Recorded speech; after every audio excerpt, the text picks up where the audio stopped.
Bismillahirrahmanirrahim. Assalamualaikum warahmatullahi wabarakatuh. Waalaikumsalam warahmatullahi wabarakatuh. Yang terhormat Bapak Kepala Sekolah SDN Jenyadu serta Ibu Api selaku CIP Angkatan 9 SDN Jenyadu.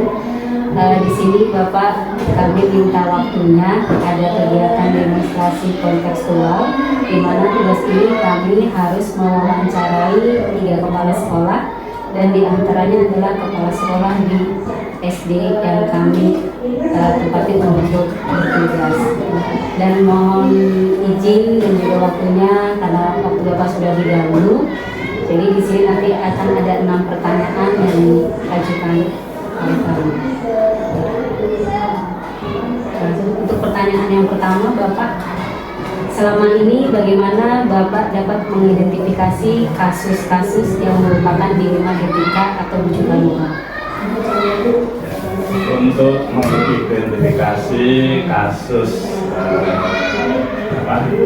dilema etika ya tentunya ketika ada kasus kita akan melihat data atau fakta tentang kejadian-kejadian yang mungkin muncul di sekolah kita, atau mungkin juga istilahnya data-data pendukung yang lainnya yang terkait dengan kemunculan kasus tersebut. Jadi sebenarnya kita akan mempelajari data, fakta, atau mungkin istilahnya pengalaman-pengalaman. Itu kan sebenarnya termasuk bagian dari data dan fakta ya. Segala sesuatu yang sudah terjadi sebelumnya itu adalah bagian dari data dan fakta. Itu tentunya yang akan menjadi bahan untuk mengidentifikasi, kemudian juga melihat permasalahannya seperti apa, kemudian mungkin kita klasifikasi. Kemudian juga istilahnya setelah kita klasifikasi, kita tentunya akan menentukan skala prioritas. Skala prioritas untuk menyelesaikannya seperti apa. Jika mendesak, ya mungkin kita akan segera putuskan. Tapi jika kasus tersebut tidak mendesak, tentunya mungkin kita akan pertimbangkan secara lebih luas. Untuk memutuskan kasus tersebut, kita akan melihat situasi seperti apa kasus itu muncul. Terima kasih.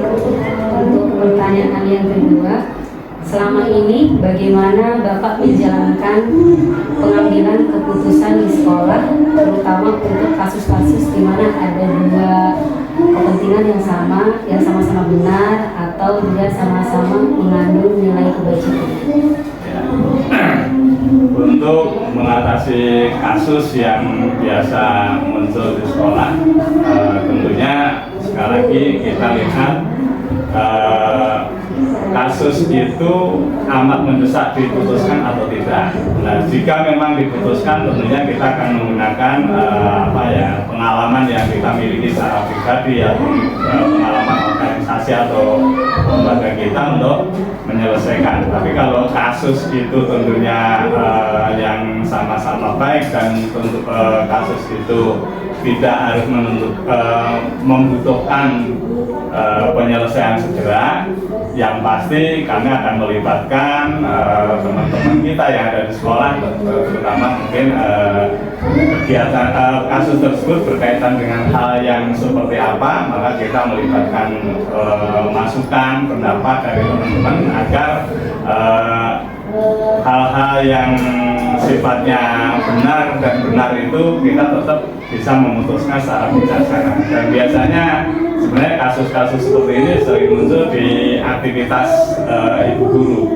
Misal umpamanya terutama di kegiatan di kelas. Misal umpamanya ketika ibu belajar memberikan fasilitasi kepada anak-anak, misal dalam kegiatan diskusi ya, itu muncul umpamanya anak itu mungkin secara tidak sengaja mungkin menyenggol temannya, sehingga istilahnya mungkin tulisannya menjadi rusak, atau mungkin tulisannya menjadi terganggu, atau mungkin malah ketumpahan air minum yang dimiliki oleh anak-anak misal. Kemudian secara tidak sengaja anak tersebut refleks langsung namanya mencubit atau mungkin nabok temennya. Nah ini kan sebenarnya kalau dilihat ini kan etika yang seperti ini kan kalau dilihat secara kasuistik sama-sama benar. Kenapa saya katakan sama-sama benar?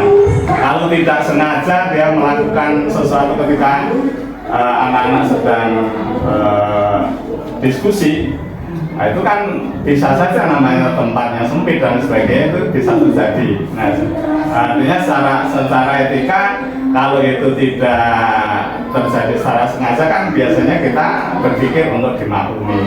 Kemudian juga bagi anak tersebut umpamanya yang merasa dirinya terganggu, dia refleks langsung mukul.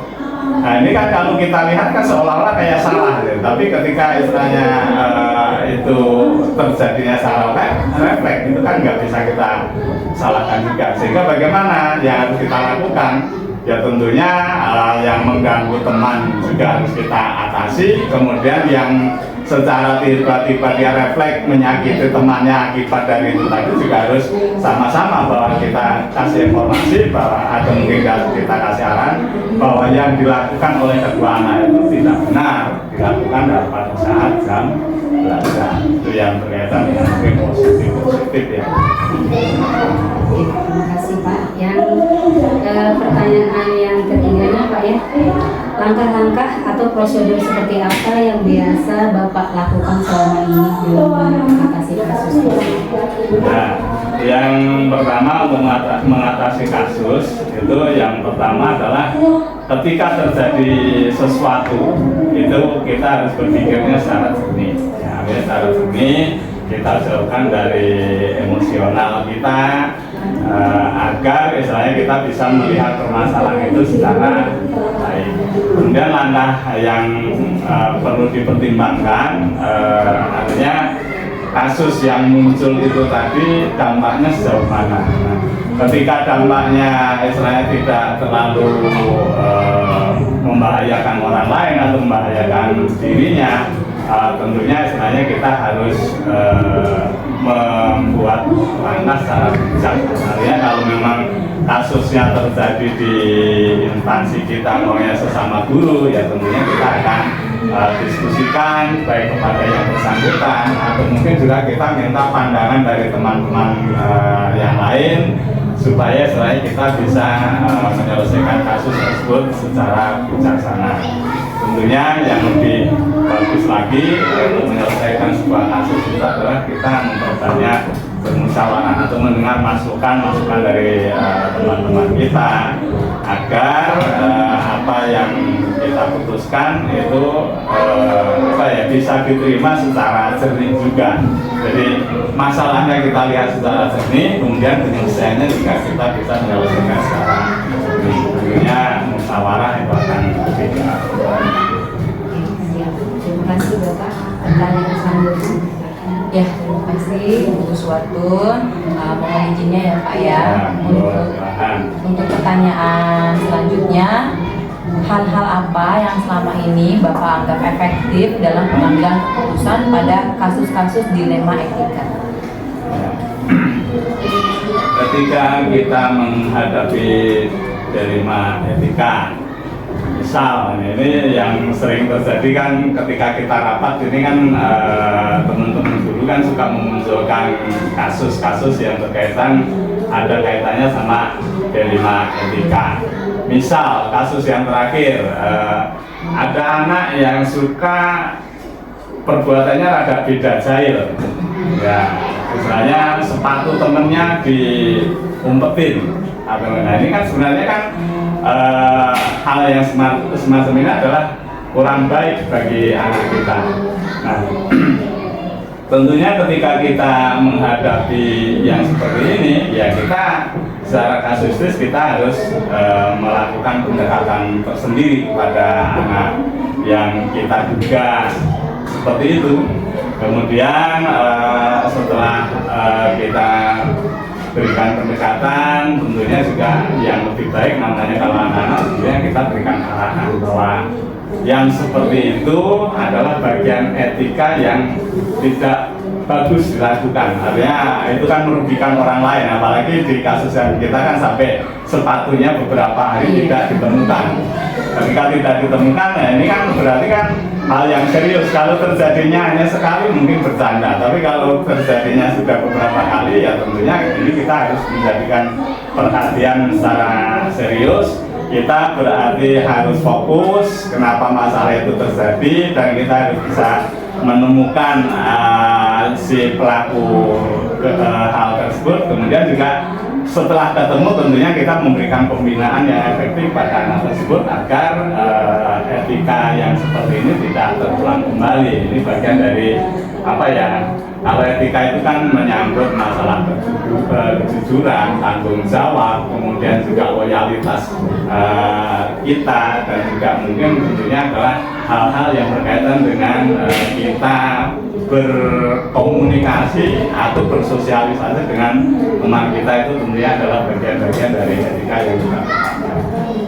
Ya, baik, terima kasih Bapak. Selanjutnya, hal-hal apa saja yang selama ini merupakan tantangan bagi Bapak dalam mengambil keputusan pada kasus-kasus dilema etika tersebut?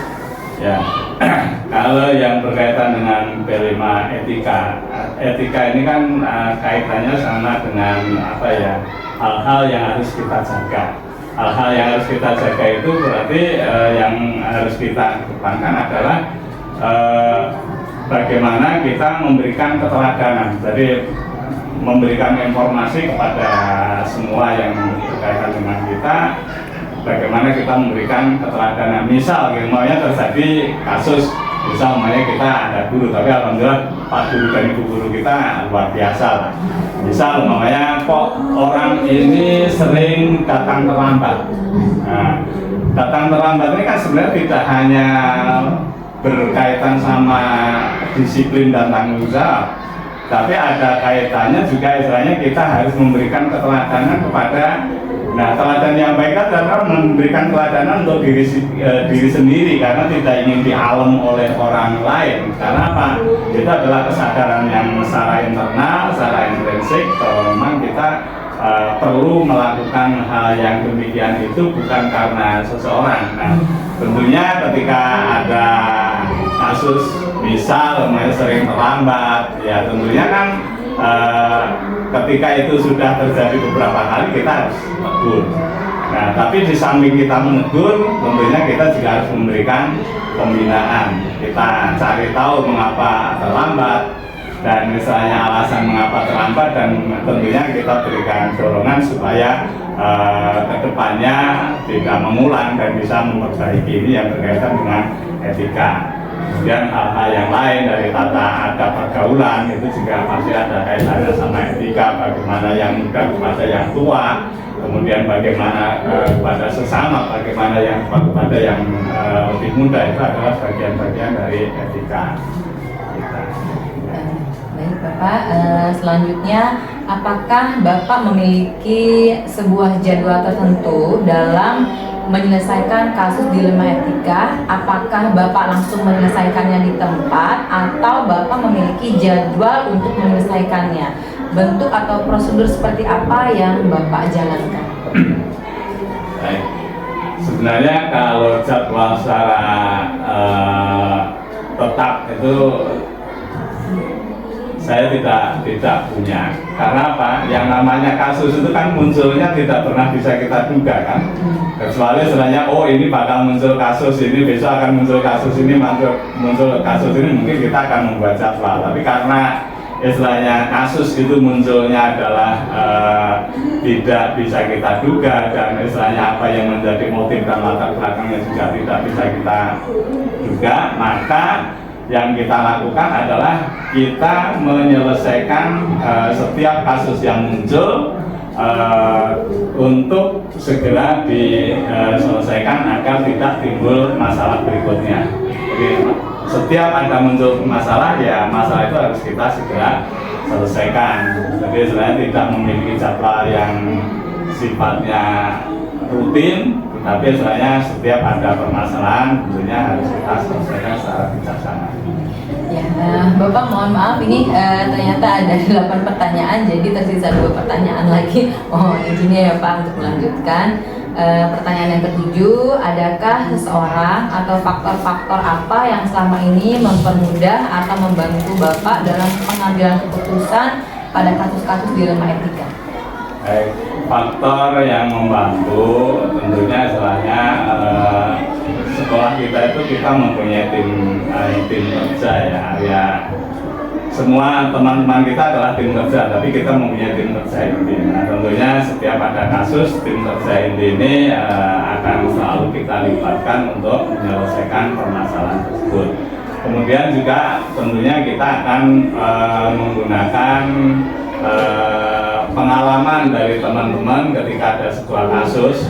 Umpamanya di sini ada kasus perempuan, umpamanya guru kita ada masalah yang perempuan. Tentunya mungkin ada bagian yang bisa saya selesaikan, tapi ada bagian mungkin saya komunikasinya melalui teman-teman guru kita perempuan yang untuk bisa membantu menyelesaikan kasus tersebut. Jadi intinya kami tidak ingin ketika ada kasus muncul, yang kita harapkan adalah masalahnya selesai, bukan kasus muncul istilahnya kita terlambat mengatasi, nanti malah muncul kasus yang baru. Jadi sebenarnya ya semua permasalahan yang muncul harus kita hadapi, kita selesaikan secara baik.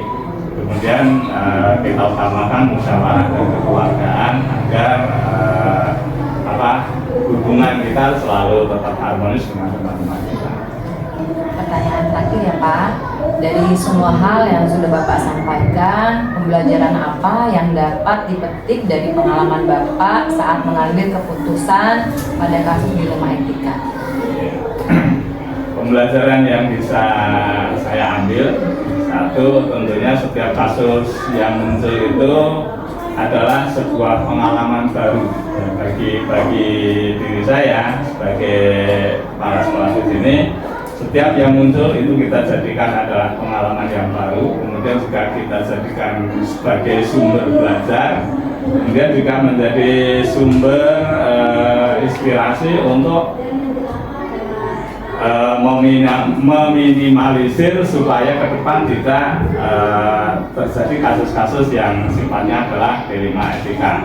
Intinya adalah ketika kita sama-sama mempunyai motivasi ingin menjaga nama baik lembaga kita, sekolah kita, kemudian juga istilahnya guru kita, atau mungkin alma mater yang kita miliki di Bujang Gadung, insya Allah segala sesuatu itu akan bisa terselesaikan secara baik.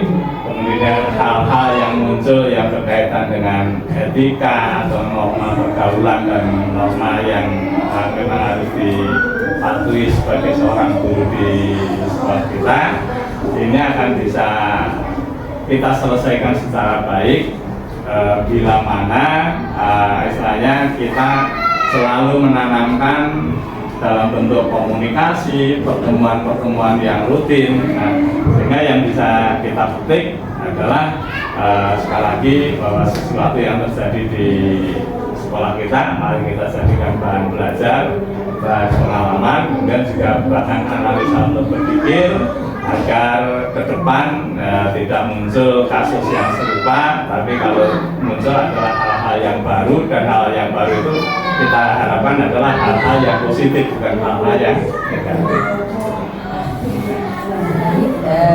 Sudah selesai ya pertanyaan-pertanyaan Bapak. Kami ucapkan terima kasih atas waktu yang sudah diberikan. Mudah-mudahan ini bermanfaat. Tentunya pasti bermanfaat untuk kami ya Pak.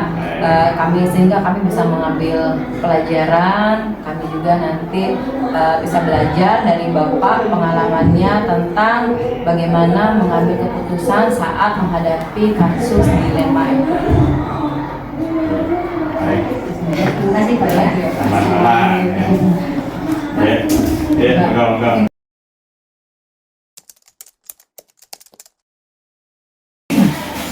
Bismillahirrahmanirrahim. Assalamualaikum warahmatullahi wabarakatuh. Waalaikumsalam warahmatullahi wabarakatuh. Oke, sebelumnya kami mengucapkan terima kasih kepada Bapak yang sudah meluangkan waktunya.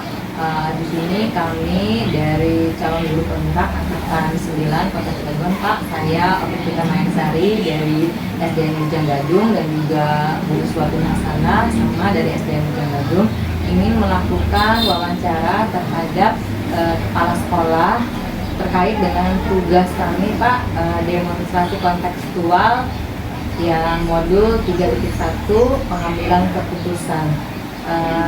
Kami di sini ingin mewawancarai Bapak selaku kepala sekolah dari SDN Gadung 1. Baik Bapak, di sini nanti akan ada 4 pertanyaan yang kami ajukan. Pertanyaan 1 dan kedua oleh saya, nanti pertanyaan ketiga dan keempat oleh Bu Suwatun. Begini ya Pak ya. Untuk pertanyaan yang pertama, selama ini bagaimana Bapak dapat mengidentifikasi kasus yang merupakan dilema etika atau bidikan moral? Terima kasih atas wawancaranya. Sebelumnya mohon maaf kalau jawabannya mungkin tidak memuaskan gitu ya, terkait dengan apa yang tadi ditanyakan tentang identifikasi dari kasus dilema etika sama rujukan moral. Dalam kasus dilema etika kita mungkin pengalaman yang pernah saya lakukan ketika menghadapi kasus dilema etika yang mana kasus guru tersebut ya memang antara dua kejadian atau dua orang guru tersebut sesungguhnya mereka punya argumen-argumen yang sama-sama benar gitu ya. Tetapi dalam hal ini tentu harus disikapi dengan bijak kedua-duanya supaya apa yang menjadi permasalahan itu menjadi sebuah kesepahaman dan kesepakatan. Kayak ketika ada hal-hal yang diketahui atas dasar aduan atau laporan terhadap sebuah kasus, kita nggak bisa menangani secara satu pihak. Tentu dari kedua pihak harus digali permasalahan dalam belakang sehingga kita analisis sesungguhnya permasalahannya apa sih. Kalau sesungguhnya permasalahan itu nggak seberapa berat, ya kalaupun berat, dengan cara analisis dari masing-masing kasus yang terjadi, ya kita mungkin akan lebih mudah menyelesaikannya ketika dua-duanya kita ambil latar belakang masing-masing. Sehingga untuk penyelesaiannya tentu kita harus memadukan antara dua kasus ini atau perbedaan pendapat antara dua orang ini yang sebetulnya mungkin ya dua-duanya benar, ingin katakan semua juga ingin dilakukan yang terbaik. Cuman kadang-kadang kan orang ada yang pendapat saya yang terbaik, seperti itu ya. Ada yang ini saya, atau kalau yang di satu sisi mudah dilaksanakan, di satu sisi lain mungkin kan ada yang butuh katakan biaya yang lebih besar. Di situ kita ya maaf sebagai kepala sekolah itu saya harus mengambil kebijakan yang terbaik agar dua-duanya ini juga sebisa mungkin diambil keputusan yang memuaskan. Ya harus akhirnya kita pertemukan untuk kita ajak musyawarah, gitu kan. Sehingga masing-masing dari kedua pihak ini paham bahwa apa yang memang diinginkan oleh kedua orang ini semuanya juga bagus, tetapi kan mungkin ada mana skala prioritas yang bisa segera dan yang berikutnya apa namanya. Sedangkan kalau rujukan moral, kalau untuk kasus rujukan moral sesungguhnya selama ini sih yang saya lakukan tidak mengikuti apa yang dikehendaki, karena itu kan beresiko, dalam artian beresiko kalau sebuah penyimpangan kepala sekolah diajak cincai mau, nah itu juga wibawa kita juga di mata guru tentu akan jatuh juga. Maka kita akan selesaikan untuk permasalahan hal tersebut. Mungkin semisal katakan ada yang mungkin kadang-kadang kan dalam sebuah kegiatan pembelian ada fee-nya yang pernah saya lakukan itu ya kita gunakan untuk kepentingan bareng. Ya, saya waktu di Grogol 2 ketika melaksanakan pembangunan selesai dilaporkan oleh bendahara bahwa ada uang sisa sekian. Saya ajak musyawarah karena di situ waktu itu kebetulan membangunnya lab komputer, sementara komputernya belum ada. Maka saya ajak udah kita buat ngisi komputernya saja. Ya alhamdulillah teman-teman semua sepakat. Jadi ya akhirnya keinginan untuk menikmati itu ya karena pada akhirnya kita berikan pemahaman hal-hal yang tersebut yang negatif sebaiknya dihindari. Kita supaya ada manfaat untuk semuanya dan jangka panjang sepakat diberikan pemahaman seperti itu. Saya kira itu kalau hubungan moral yang selama ini kita adalah itu yang seperti itu. Ya, baik Pak, terima kasih. Selanjutnya pertanyaan yang kedua ya Pak ya. Langkah-langkah atau prosedur seperti apa yang biasa Bapak lakukan selama ini untuk mengambil keputusan terkait kasus dilema etika Pak? Tadi sudah saya sampaikan kalau untuk langkah-langkahnya tentu kita harus menganalisis apa sih kasusnya, latar belakangnya apa, dan kita tidak bisa harus mendengarkan satu pihak saja. Ketika ada pihak-pihak lain yang tentu kan kejadian itu bukan satu pihak tentunya karena ada pihak lain juga. Tadi kita sampaikan tadi bahwa yaitu harus kita cari latar belakang dari kedua permasalahan tersebut. Kita analisis mana yang baik, padahal ya itu memang semua juga baik kan. Tapi juga dari sisi prioritas dan kemanfaatan ya harus dianalisis yang lebih banyak manfaatnya, sehingga dari situ baru kita dari analisis kepala sekolah maka disampaikan ke forum rapat dewan guru untuk permasalahan itu ya kita putuskan. Mungkin ada pertimbangan lain dari guru yang namanya bahan pertimbangan kan juga perlu dari orang lain juga. Kalau hanya satu pertimbangan mungkin kan belum mewakili, belum representatif untuk mengambil keputusan. Tapi dengan adanya masukan, dengan musyawarah dengan teman-teman guru kan mungkin ada hal-hal yang mungkin kita di luar pikiran kita, ternyata guru ini lebih memikirkan kepada yang lebih baik lagi.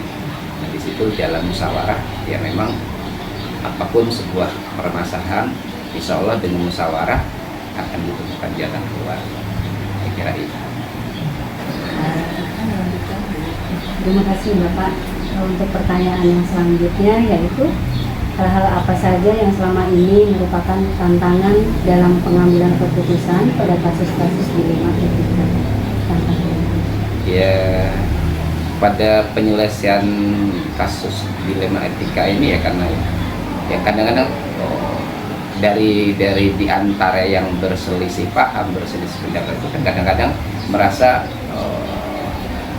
argumennya atau statement atau pemikirannya lah yang terbaik, yang paling benar gitu kan.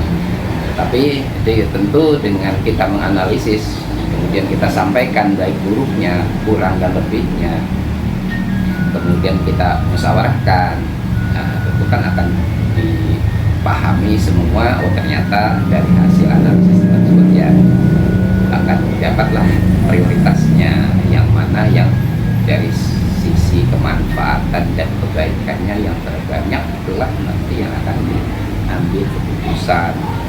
Kalaupun mungkin tadi yang namanya dilema etika itu kan dua kasus ini kan benar baik semuanya, tetapi kan kalau sudah dianalisis kan mana yang bisa lebih didahulukan, mana yang tahap berikutnya, seperti itu.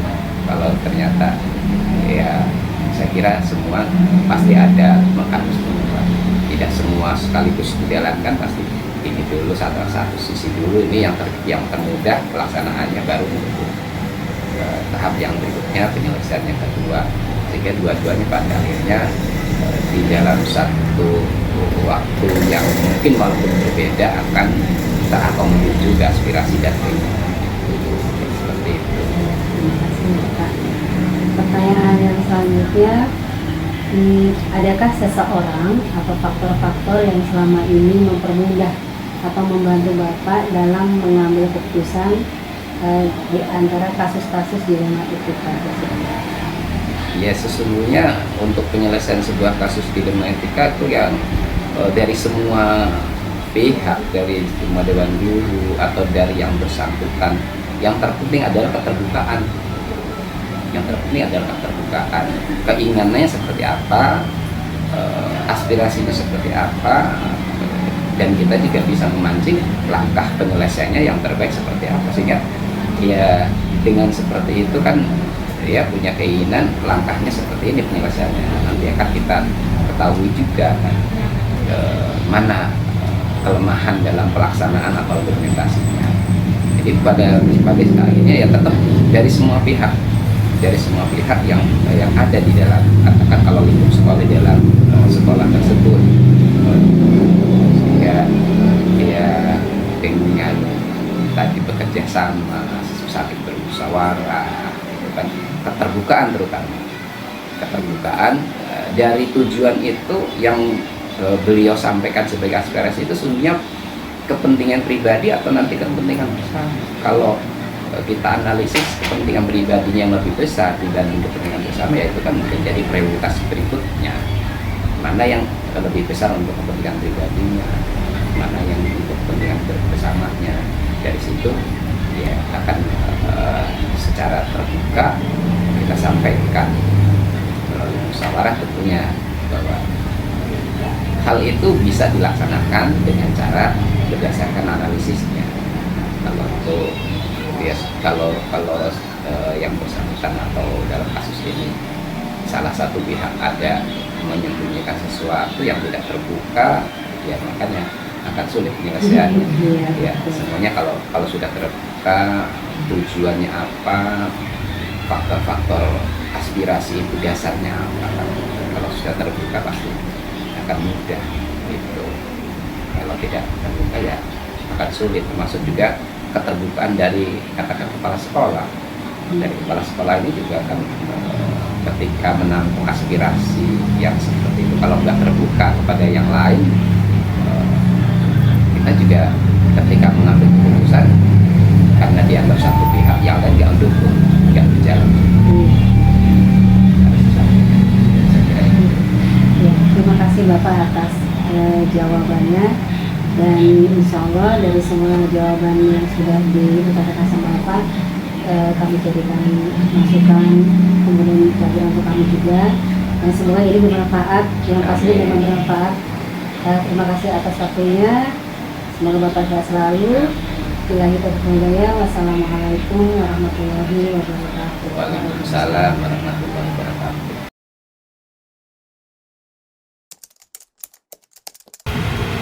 Bismillahirrahmanirrahim. Assalamualaikum warahmatullahi wabarakatuh. Ya, pertama-tama saya mengucapkan terima kasih kepada Ibu atas waktunya. Hari ini kami mohon izin, kami akan melakukan wawancara selaku calon guru penggerak angkatan 9 Kota Cilegon. Saya Okupita Mayansari dari SDN Bujang Gadung, dan teman saya Uswatul Hasanah juga dari SDN Bujang Gadung. Nah, hari ini kami ingin mewawancarai Ibu terkait tugas demonstrasi kontekstual modul 3.1, yaitu tentang pengambilan keputusan. Nah, mudah-mudahan Ibu berkenan menjawab pertanyaan dari kami.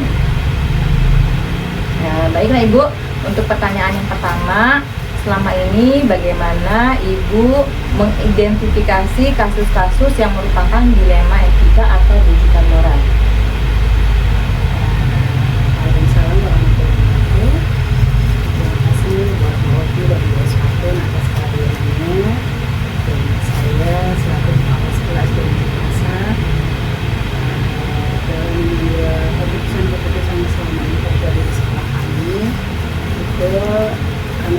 kebetulan saya hanya baru setahun ya bertugas di situ.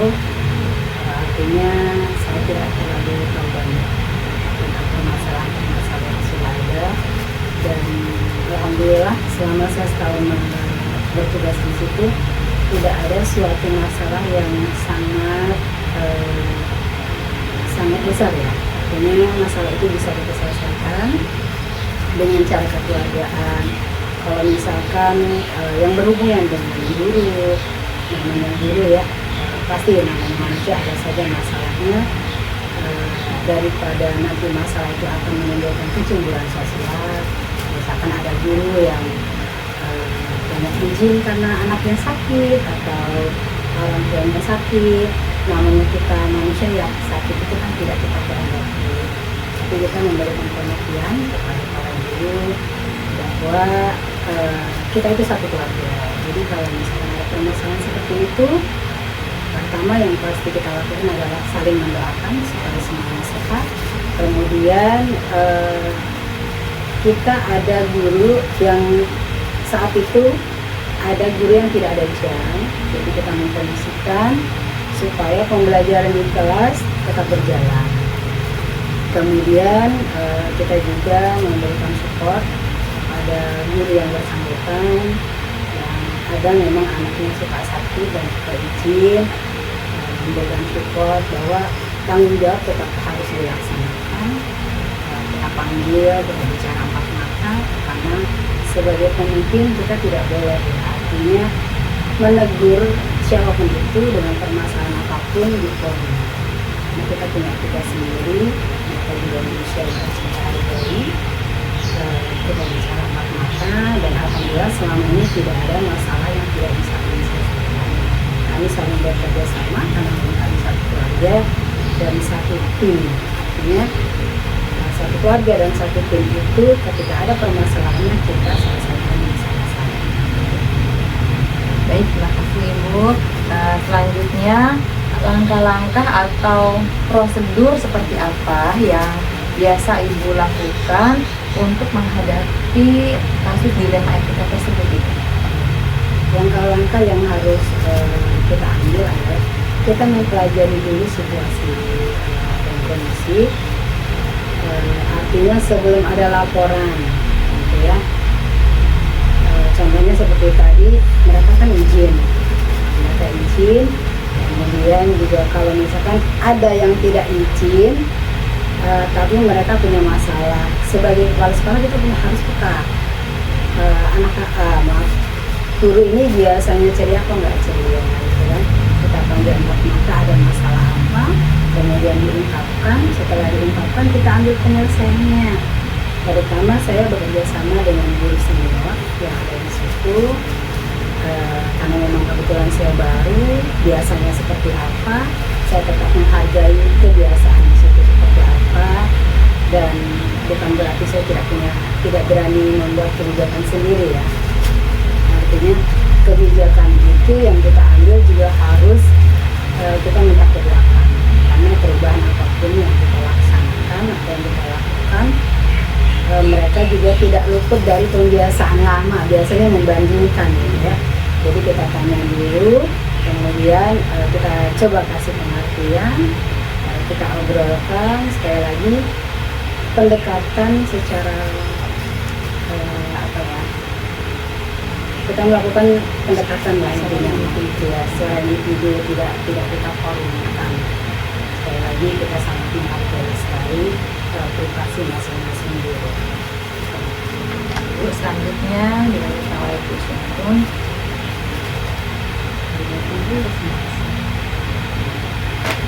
Terima kasih Ibu. Untuk pertanyaan yang selanjutnya, apakah Ibu memiliki sebuah tata cara atau jadwal tertentu dalam sebuah penyelesaian kasus dilema etika? Apakah Ibu langsung menyelesaikan di tempat atau memiliki sebuah jadwal menyelesaikannya, bentuk atau prosedurnya seperti apa yang Ibu jalankan? Kalau menyelesaikan permasalahan itu, seandainya kita punya jadwal, artinya kita tahu masalah itu akan terjadi gitu ya. Setiap manusia kan terkadang masalah itu tiba-tiba. tidak terjadwal, tiba-tiba ada masalah, dan cara menyelesaikannya saya tidak mengulur-ulur waktu gitu, karena mengulur-ulur waktu kan artinya nanti berefek kepada pembelajaran berutamanya kepada siswa. Jadi ketika ada permasalahan langsung diselesaikan saat juga. Contoh yang pernah terjadi itu dengan wali murid ya. Ketika ada kesalahpahaman, padahal itu masalah istilahnya bisa dianggap masalah sepele, masalah anak-anak biasa, tapi ada campur tangan orang tua, dan karena supaya masalah itu tidak melebar, kita undang orang tuanya ke sekolah, kita bicarakan dengan cara baik-baik, kita beri nasihat, dan anak-anaknya juga kita berikan nasihat, kita berikan pengertian bahwa tindakan atau menurut anak-anak itu sebuah candaan ya, tapi candaannya itu bisa melukai orang lain. Kalau memang itu bisa melukai hati orang lain, apalagi bisa merugikan fisik orang lain, itu kita kasih pengertian itu tidak boleh. Dan kita juga memberikan pengertian kepada orang tua bahwa kalau masalah di sekolah itu diselesaikannya di sekolah, bukan di rumah atau di warung, yang kemudian dibahas menjadi masalah itu menjadi meluas dan melebar gitu. Intinya saat itu diselesaikan. Jadi kami tidak mempunyai jadwal tertentu dalam melakukan penyelesaian masalah. Terima kasih Ibu. Untuk pertanyaan yang terakhir Bu ya, dari semua hal yang telah disampaikan, pembelajaran apa yang dapat Ibu petik dari pengalaman Ibu saat mengambil keputusan di bulan terakhir? Pembelajaran yang bisa saya petik dari setiap permasalahan adalah bahwa walaupun saya sebagai seorang pemimpin, kita tidak bisa mengambil keputusan sendiri ya. Jadi harus ada pertimbangan dari orang lain, terutama pertimbangan dari guru senior, karena memang kebetulan saya di situ sekali lagi masih sangat baru, dan yang lebih kenal lingkungan di sana itu pasti guru senior. Bagaimanapun dia sama ini gitu kan.